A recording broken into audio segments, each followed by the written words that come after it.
The day the sky fell, the world forgot how to scream. Cities blinked out like snuffed candles, their power grids hijacked by the alien fleet's psychic dampening field. The oceans roiled with unseasonal storms, gravity warping under the weight of orbital platforms humming with menace. Across the globe, the Ithari descended, not with bombs or bullets, but with silence. A cold, all-consuming silence. They were tall, elegant creatures of translucent skin and flowing neural tendrils. They walked through collapsing governments with a quiet arrogance, using only the power of their minds. Their psychic emissions ruptured thought, broke leadership, made people obey. Some bent the knee, others clawed at their heads until they went still. Earth lost in just 17 days, and no one saw it coming. Well, almost no one. Ruth Elkins rocked gently on the creaking porch of her mountain cabin, eyes half-lidded under the shadow of a sun-bleached straw hat. Her shotgun sat beside her like an old friend, untouched but never too far. Birds had stopped chirping yesterday. That was the first sign. The second was the way her ancient wind chime had started ringing, even though there was no wind. Her mother had told her once, "When the world goes quiet, Ruthie, the sky's about to get loud." She hadn't known that would mean aliens. Still, Ruth wasn't the panicking type. At 95 years old, she'd outlived 2 husbands, 6 presidents, and a cancer scare. She didn't use social media. She didn't watch the news. And she sure as hell didn't believe in surrender. So when the strange boy staggered out of the forest, uniform torn and eyes bleeding silver, she didn't run. She stood. The young man collapsed at her feet, mumbling through cracked lips. "They're in our heads. Please help." Ruth frowned, leaning on her cane. "You tracked blood all over my porch, son." His breathing was shallow. His skin flickered with a weird bioelectric shimmer, sign of a psychic backlash. She'd seen something like it once, decades ago, in a secret project they'd never let her talk about.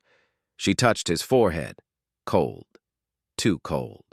"Jesus," she muttered. "You poor damn thing." The sky above them trembled. A dark shape slid. Across the clouds, sleek and silent, an Ithari scout vessel.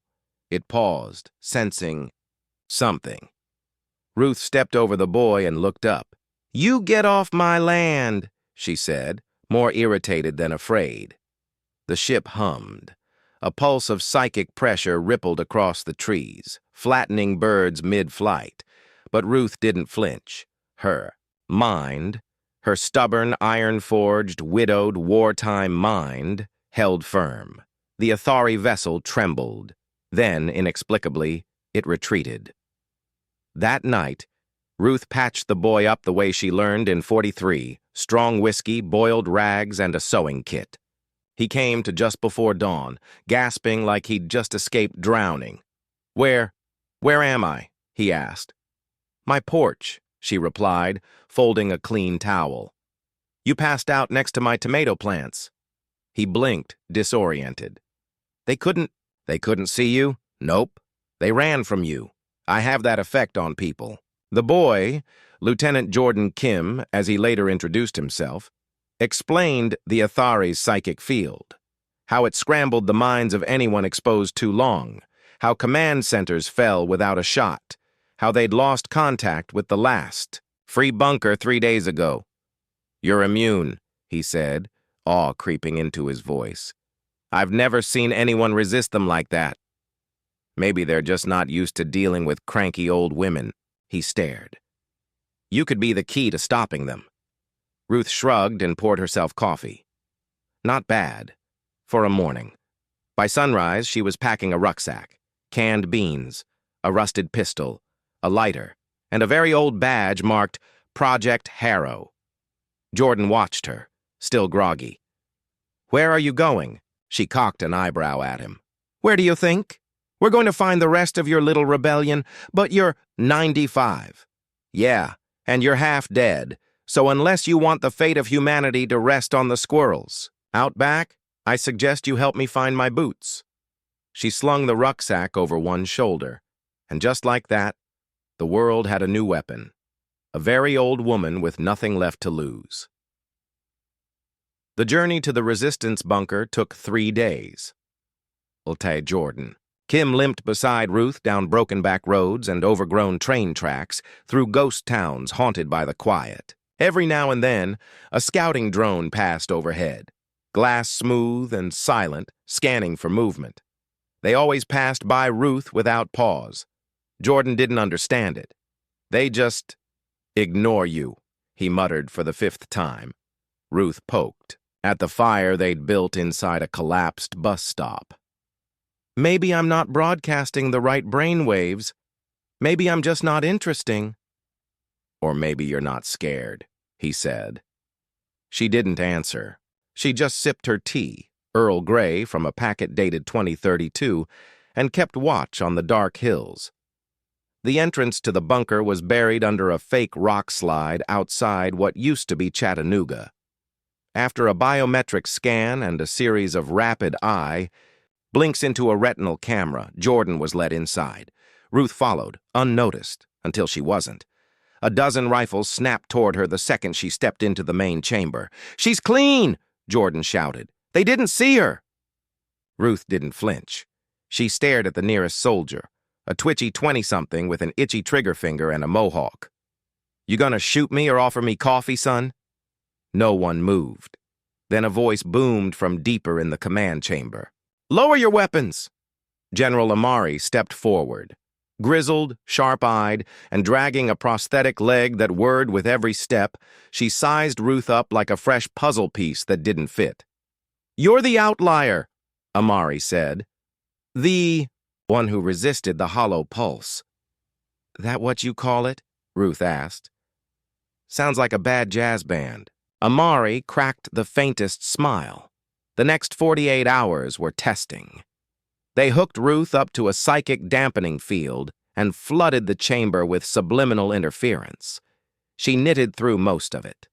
They blasted thought wave frequencies that left even the command AI twitching. She asked for more yarn. They tried hypnosis, chemical stressors, high-frequency light loops. Nothing broke her. When they finally asked how she resisted the Athari, Ruth shrugged. "Maybe I'm too stubborn. Maybe I'm too old. Or maybe, just maybe, the bastards picked the wrong planet to mess with." That was when the AI, Lighthaven, requested a private scan. Ruth stood in the isolation pod surrounded by floating data panels. Lighthaven's voice was smooth, British accented, and slightly curious. "Your neural harmonics resonate on a frequency the Aetheri can't perceive. You're invisible to them." "Lucky me." "No, not luck. Your mind has seen war before. Real war. There's trauma scar tissue in your memory core. Hardened places. Most people crack. Yours calcified." Ruth's eyes narrowed. "I didn't survive the Cold War just to get analyzed by a toaster. You are Earth's most valuable asset, Ruth Elkins. Then Earth's in deep trouble." Later that night, Ruth stood alone on the upper catwalk of the bunker, watching the holographic map of the world flicker with enemy movements. Red blooms over Paris, São Paulo, Lagos, drone clusters forming webs in orbit. Jordan approached quietly. "They're scared of you, you know," he said. "I'm scared of me," she replied. He smiled. "We need someone to lead a mission to Siberia, a communications array that links the Athari command grid. We take it out, we can stall their thought storms, maybe give Earth a chance to breathe." "I'm not a soldier anymore," she said. "You're not just a soldier," he replied. "You're a myth in the making." She sighed, cracked her knuckles, and looked at the map. "Fine. But you're carrying my rucksack." As Ruth walked into the operations bay, Amari announced her with a wry grin. "Make way," she said, "for Earth's last hope and her knitting bag." Ruth waved them off. "I'm not your hope," she said. I'm your warning." And with that, she boarded. The gunship bound for Siberia. The transport dropped into the Siberian dead zone just before dawn. Snow whipped against the hull, sleet freezing on the gunship's outer vents. Even through the storm, the Ethari communication spire loomed above the forest. Black, skeletal, humming with alien thought. Ruth didn't care about the cold. Her knuckles were sore. Her hip ached. But her mind was sharp. Sharper than it had been in decades. She felt it coming. The Hollow Prince had arrived. The resistance team set up a perimeter near the spire, camouflaged among collapsed bunkers and rusting missile silos. Ruth moved through the ruins like a ghost. Lalta Kim tried to keep her covered, but she kept slipping ahead, watching the trees. Then she heard it. The whisper, not sound. Not language. Just presence. He stepped into the clearing without footsteps. A tall figure in a long, dark cloak that shimmered like a dying star. No eyes, no face, just a mask of bone and crystal. The Hollow Prince. The soldiers froze. One screamed and dropped their rifle, clutching their head. The others fell to their knees. The prince extended a single hand. The snow curled upward. Air rippled. Thought buckled, except for Ruth. She stood. Figures they'd send something pretty, she muttered. The prince tilted his head, curious. You are not like the others. His voice wasn't sound. It hit like pressure behind the eyes. Ruth narrowed hers. Damn right I'm not. You've seen death, worn it like armor. You are small, but your flame is old. I will extinguish you.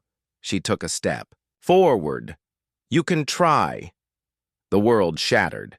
At least, that's how it felt. One moment, she was standing in the clearing. The next, she was inside his mind. Or maybe he was inside hers. Images spiraled. Bombings. Caskets. Crying babies. Mushrooms, clouds. Screaming. Fire. Loss. He was using her memories as a weapon.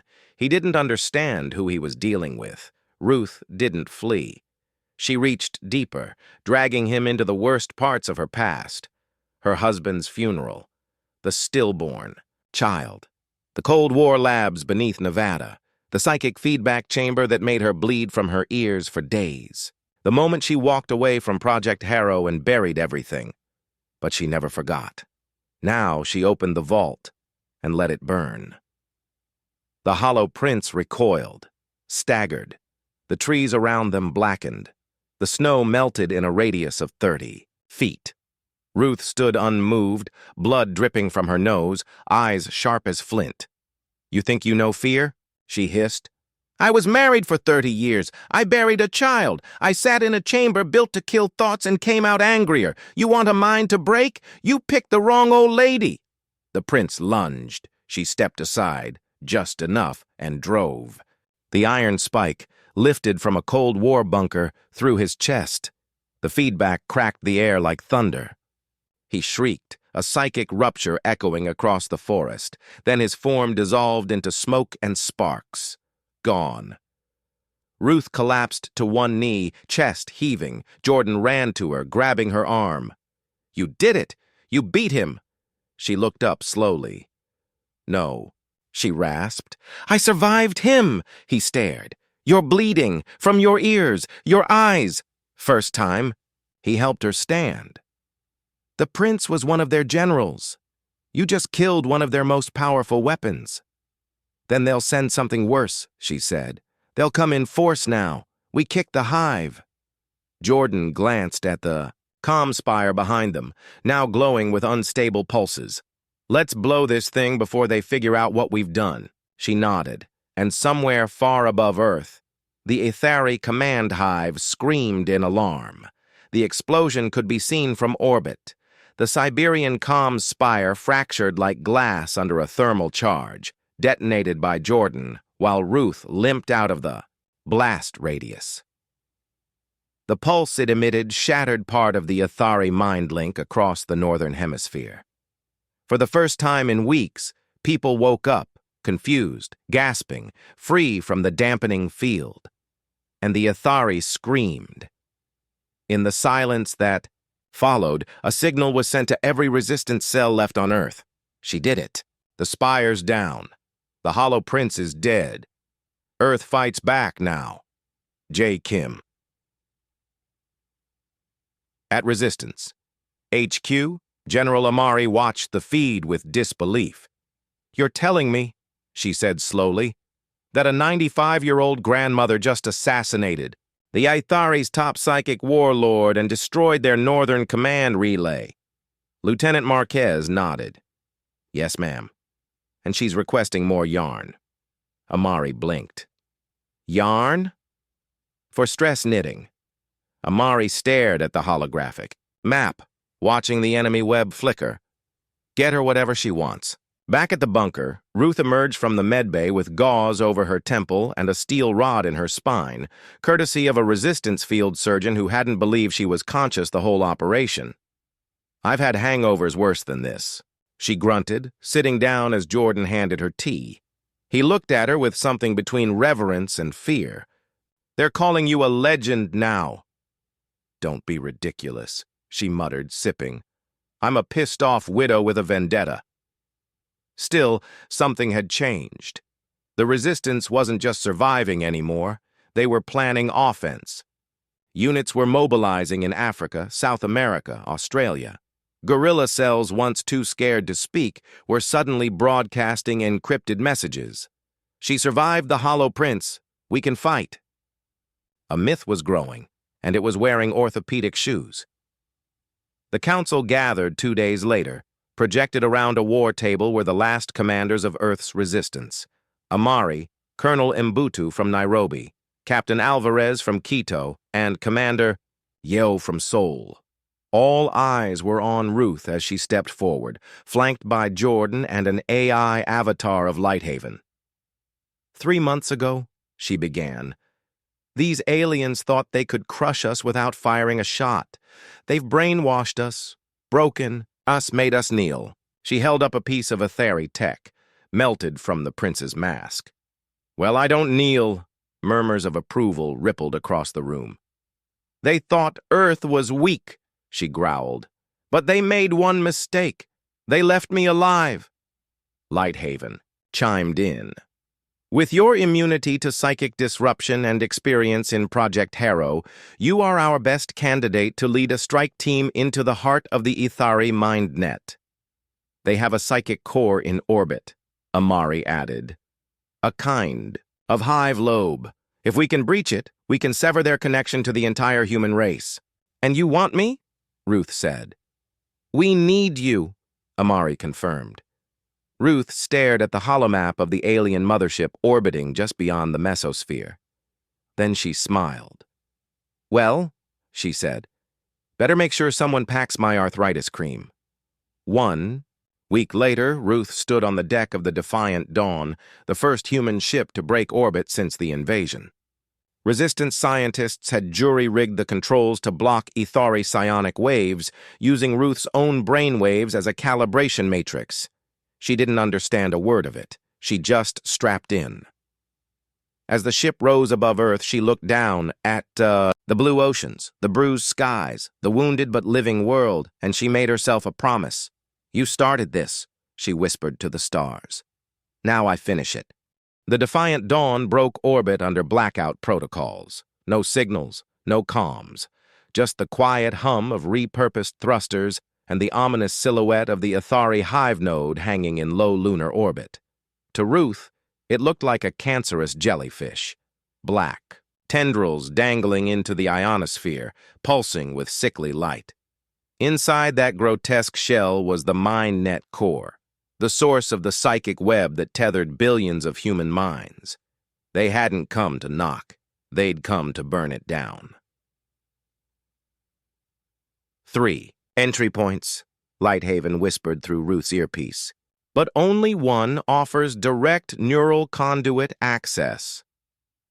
"I'm guessing it's the one that glows like a demon's eye," Ruth muttered, eyeing the blood-red aperture pulsing on the hive's underside.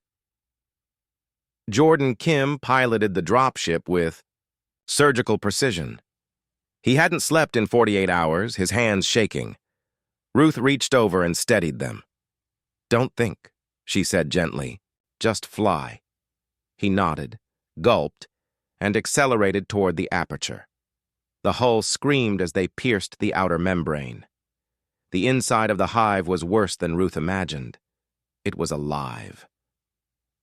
Walls of psychic sensitive tissue pulsed around them, occasionally rippling with the shadows of thoughts too alien to translate. Anti-grav platforms bobbed through the interior like immune cells, each pulsing with dark intent. "Any sign of resistance?" Jordan asked. Ruth tightened her grip on the repurposed neural disruptor cannon, a handheld monstrosity linked to her. "Unique brainwave signature. They're already resisting," she said. "We're in their mind now." Just then, something shifted. The walls bent, the floor folded, and suddenly Ruth was alone. Not physically, psychically, the hive had dragged her inward into a virtual plane where time and shape meant nothing. It took the form of an endless desert beneath a violet sky, where twisted towers of memory jutted from the sands. A voice coiled around her like a serpent. "You are the crack in the shell, the anomaly, the old spark that refuses to die." Ruth turned slowly. Before her stood the Elder Mind, a mass of humanoid faces stretched into a singular form, a psychic composite of the Athari's ancient leaders. "You're what passes for a god up here?" she asked. "I've seen meaner dogs in Florida retirement homes." The Elder Mind's many mouths sneered. "You came to destroy us, but you are alone." She stepped forward, unafraid. "I've been alone before." Outside the vision, Jordan watched in horror as Ruth stood motionless at the hive's neural core. Vines of thought flesh had begun wrapping around her, trying to absorb her consciousness. He raised his plasma rifle, but Lighthaven stopped him. "No, she's fighting them in the thought space. If you interrupt now, she'll die." Inside the desert, the Elder Mind summoned her memories like weapons. Her husband's final moments, her son's broken body after the accident, the moment she abandoned Project Harrow, blaming herself for the psychic deaths of her fellow researchers. "None of this breaks me," she growled, trembling. "Then what does?" She looked up, not standing up. And with that, Ruth reached inside herself, to a place even she had locked away. The core. She unleashed Project Harrow's failsafe, a psychic feedback storm that had never been tested on anything alive. Now, it screamed from her mind like solar fire. The Elder Mind shrieked as the storm hit. Faces melted, towers collapsed, the sky cracked. "You built this world on fear," Ruth snarled. "Let me show you what it feels like." The storm expanded. She poured every regret, every loss, every buried trauma into it and turned it against them. The Elder Mind crumbled. And in the real world, the mind net fractured. One by one, human minds across Earth snapped free. Ruth collapsed in Jordan's arms, her breathing ragged. "You did it," he whispered. "You severed the mind net." "No," she rasped, eyes still glowing faintly. "I shattered it." Behind them, the hive began to collapse. Time to go. The defiant dawn tore through the upper atmosphere in a streak of fire and shrapnel.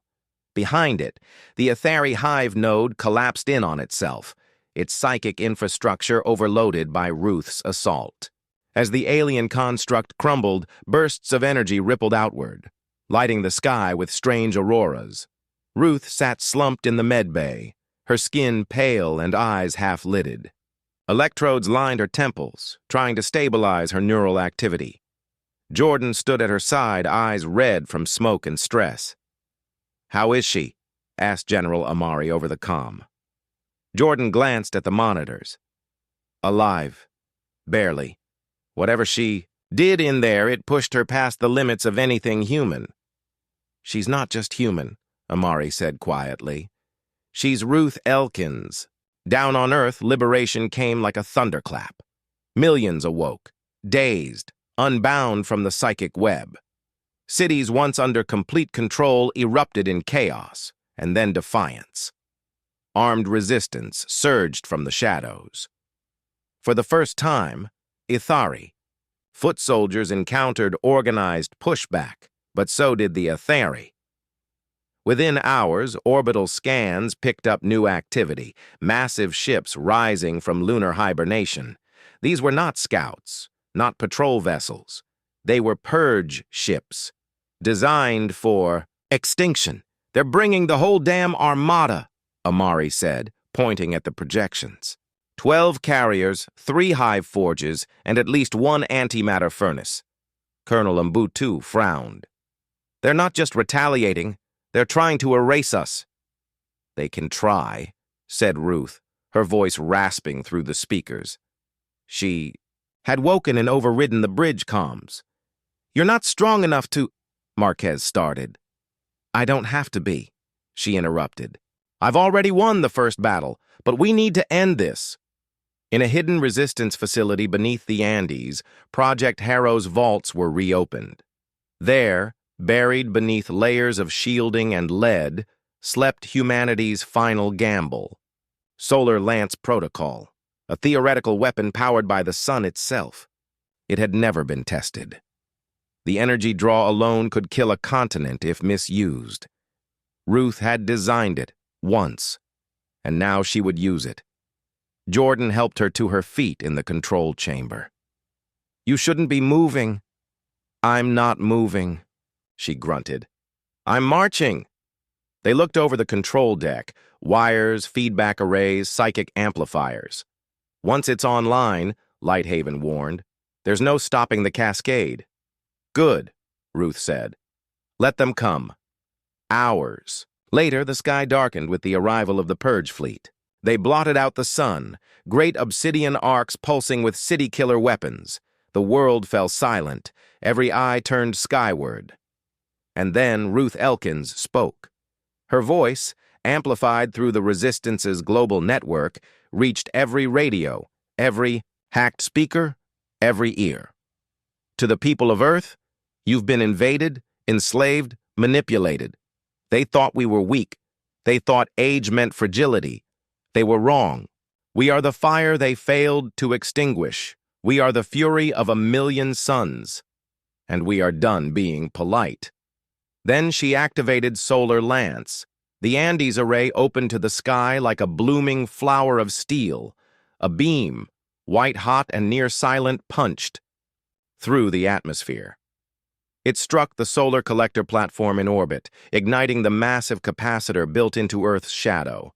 The weapon fired, a stream of light, pure, refined solar fury, lanced into the center of the Ithari fleet. One ship exploded instantly. Another broke in half, its antimatter core rupturing and taking 2 hive forges with it. The rest tried to scatter. Too late. Ruth adjusted the beam, her mind guiding the ancient weapon like a conductor leading a symphony of annihilation. Alien vessels fell in bursts of gold and fire, crashing into oceans, mountains, deserts. The purge had failed. Earth had answered.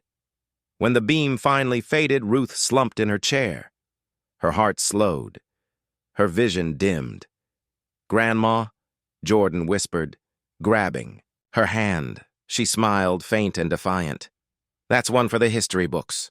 The ruins of the Ithari fleet still burned in Earth's skies. Shattered motherships glowed like red stars as they decayed in orbit, slowly breaking apart over weeks. Their fragments streaked through the atmosphere at night, mistaken by children for shooting stars. But the grown-ups knew better. They were the ashes of an empire that underestimated humanity, and were destroyed by a 95-year-old woman who refused to go quietly. Ruth Elkins lay in a bed built for a war hero, tucked deep inside the Andes facility. Tubes ran into her veins. Neural scans flickered over her brain. Doctors whispered words like post-neural collapse and synaptic burn. She just called it a very long nap. Jordan sat at her bedside, his uniform wrinkled, eyes rimmed with exhaustion. "You fried half the resistance grid," he said softly. "You almost died. Again." "I said I might die." "There's a difference." Ruth cracked one eye open. "Besides, what's the point of living this long if I don't get to go out with some style?" He chuckled, wiping his eyes. "You didn't just have style," he said. "You changed the world." Across Earth, the resistance didn't just celebrate, they organized. With the mind net broken and the Ithari fleet in ruins, a global movement emerged overnight. Nations once divided by old politics found unity in survival. Cities lit bonfires in every square.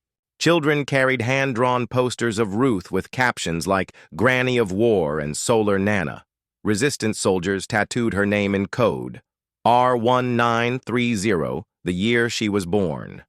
And in orbit, where the enemy still lurked in shattered remnants, Earth's new space fleet began to rise, made from scavenged alien tech and old dreams. They named the first battleship the RES Ruth, Elkins.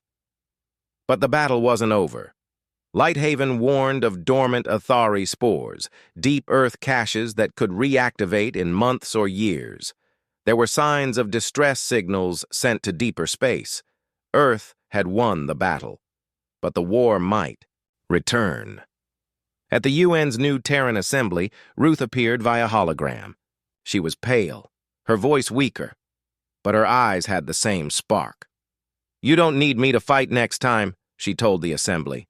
"What you need is to remember why you fight. It's not for revenge. It's not for power. It's for the ones who couldn't fight at all, the ones who never got the chance." She paused, staring directly into the camera. "Make Earth a place worth defending. In the following weeks, Ruth asked for only one thing: take me home." The resistance tried to argue, but eventually relented. A small team escorted her to her childhood house, miraculously untouched, buried in dust and ivy. Jordan helped her to the old porch swing, creaky and familiar. "You planning on retiring again?" he asked. She smirked. "Only if the universe promises to behave." He gave her a box, wrapped in linen, sealed with wax. "The assembly made this for you." She opened it slowly. Inside was a medal, forged from Ithari steel and old-world gold. Engraved were the words, "Ruth Elkins, Defender of Earth, Slayer of the Mind Net, Bringer of the Suns." Her fingers trembled as she held it. "Pretty heavy for a pin," she whispered. "You earned it." That night, as stars drifted above her and crickets returned to the fields, Ruth sat on the porch swing alone. She watched the skies not in fear, but in defiance. She'd bought Earth time, time to rebuild, time to remember, time to prepare. And as she closed her eyes, letting the hum of the wind wrap around her, she whispered, "Don't ever let them call us weak again." 5 years later, the Earth had changed. The cities were cleaner. Skies were free of the Ithari blockade. New spaceports dotted the continents, each built with salvaged alien alloys and fueled by fusion drives. What was once science fiction was now a daily commute, and orbiting above it all was the Unity Arc, the first joint Terran AI hybrid station, a gleaming ribbon of steel, glass, and starlight. From here, humanity could see farther, dream bigger, and prepare. Because out there, beyond Sul, other civilizations had noticed Earth's stand. Some saw weakness turned strength, others saw unfinished conquest. But all of them now respected Earth. Because of Ruth Elkins. She had passed quietly in her sleep 3 years after the solar lance fired, on her porch, beneath her stars, wrapped in the same patchwork quilt she'd had since the 1950s. No pomp, no fanfare, just peace. But the world did not let her go quietly. A global day of mourning was declared. Across 146 countries, sirens sounded at noon. In space, the RES Ruth Elkins fired a single solar lance into the void, a silent beam that lit up the moon's surface for 6 seconds. Children in classrooms learned about the Battle of the Mind Net. Elder veterans wept quietly, hands over hearts, medals glinting with age and pride, and in the center of the Unity Ark's observation ring, they lit the star. It was not a literal star, of course, but a monument, a self-contained fusion orb designed to burn for 10,000 years. It hovered, perfectly still, in a zero-G glass cradle. Around it spun a ring of inscriptions, quotes from Ruth, historical records, names of the fallen, even a few of her old recipes, somehow archived and digitized. At the very center of the monument, etched in bold letters, they thought we were weak. We showed them our sun. They called it Ruth's Star. It became tradition that every astronaut, every spacefarer, every Terran explorer leaving Earth would pass it in silence before departing the system. Jordan Kim stood before the star on its 5th anniversary. He was older now, grizzled, sharp-eyed, a captain in the Interstellar Defense Corps. On his chest, the silver emblem of Elkin's command, a task force dedicated to psychic warfare. "She'd hate all the ceremony," he said softly. Behind him, Lighthaven hovered silently. "She'd hate the politics, the talking heads, not the people. Never the people. She said this wasn't her war," Jordan added. "Said she was just an old lady doing what needed doing." "She was the war," Lighthaven replied. "She taught humanity how to stop begging and start standing." Out beyond Mars, deep space sensors detected movement in the dark. Non-human, non-Ithari, old. The warnings came not with fear, but with preparation, because now Earth had protocols, they had weapons, they had unity, and above all, they had Ruth's legacy. Across the galaxy, her name became legend. Some believed she was a myth, an AI ghost created for morale. Others told stories of the grandmother's son, a deity of fire and vengeance. But those who knew her story best, those who had fought beside her, knew she wasn't a goddess. She was human. And that made it even more terrifying. Back on Earth, in a garden overlooking the sea, a girl of 12 studied the stars with a cracked telescope. Her name was Ruth Elkins Kim. She never met her namesake, but she wore her great-grandmother's dog tags like a necklace. As she adjusted the lens, the fusion star above glinted in her view, hovering like a watchful eye. "I won't let them forget," she whispered. Behind her, the night wind carried a faint voice. Perhaps memory, perhaps imagination. "Good. Now light 'em up."